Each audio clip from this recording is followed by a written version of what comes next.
டே 16 growth bro காலங்காலத்தில் பார்த்தா Monday மைடேன்னு சொல்லி எங்கள் அண்ணன் ஸ்டெப்ஸை உடைக்க நாங்கள் கேமரா பிடிக்க இந்த அண்ணன் யாருன்னு ஒரு ப்ரோல சொல்கிறேன். அடுத்து காலைல எப்பயும் போல நம்ம போய் ஒரு காஃபியை போட்டு அப்படி இந்த அண்ணன் யாருன்னா லாக்டவுனில் ஃபுட்பால்னா இவர் தான். வணக்கம் சாக்குன்னு சொல்லி ஃப்ரீ ஸ்டைலரு எந்த கரப்பாம்பூச்சி கண்டுபிடிச்சுன்னு தெரியல, அந்த பேஜ் கொஞ்சம் லாக் ஆயிடுச்சு. ஆனால் எங்கள் அண்ணன் திரும்ப வருவார்டா காலைல புஷிக்கேட்டை இது பண்ணிட்டு நம்ம சண்டே வந்து ஒரு டோர்னமெண்ட் ஜெயிச்சு வந்தோம். அந்த கப்பை காலங்காலத்தில் பார்த்து சரி எடுப்போம் சொல்லி ஒரு வீடியோ எடுத்து நம்ம ப்ரோட்டீன் கோல்ஸை முடிச்சுட்டு கிரவுண்டுக்கு போனால் நம்ம பையன் அங்கே ஒரு ஃபிகர் உஷார் பண்ணிட்டு இருக்கா. மயில் வாங்கணும் நான் சிங்கா இருக்கும்போது நீ எப்ப கம்மிட்டா இருப்பேன்னு சொல்லி நம்ம இரும்பு மனிதர் பால உருட்ட இந்த வந்துட்டாங்களா நம்ம காதலை கெடுக்கன்னு சொல்லி பொம்பளை மயில் எஸ்கேப் ஆயிடுச்சு. அப்புறம் நம்ம தட்டு நண்பர்கள் நம்ம தட்டை விட்டு போயிருந்தாங்க. அதை எடுத்து வச்சுட்டு கிராஸ் பால் சேலஞ்சு கூப்பிட்டா திடீர்னு அடிச்சு போட்டான். நம்ம அடிக்கலாம் பார்த்தா அந்த கம்பியை தவிர எல்லா கம்பிலையும் பால் பட்டுச்சா. மயில் இருக்குல்ல, எனக்கு அதுலயே கவனம் இருக்கிறதுனால இங்க கொஞ்சம் சிதறுது.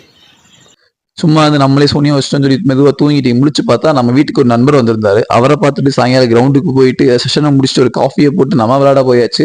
இன்னைக்கு டே பார்த்தீங்கன்னா விளையாண்டு முடிச்ச பிறகு புஷ்அப் எடுக்கலாம்னு சொல்லி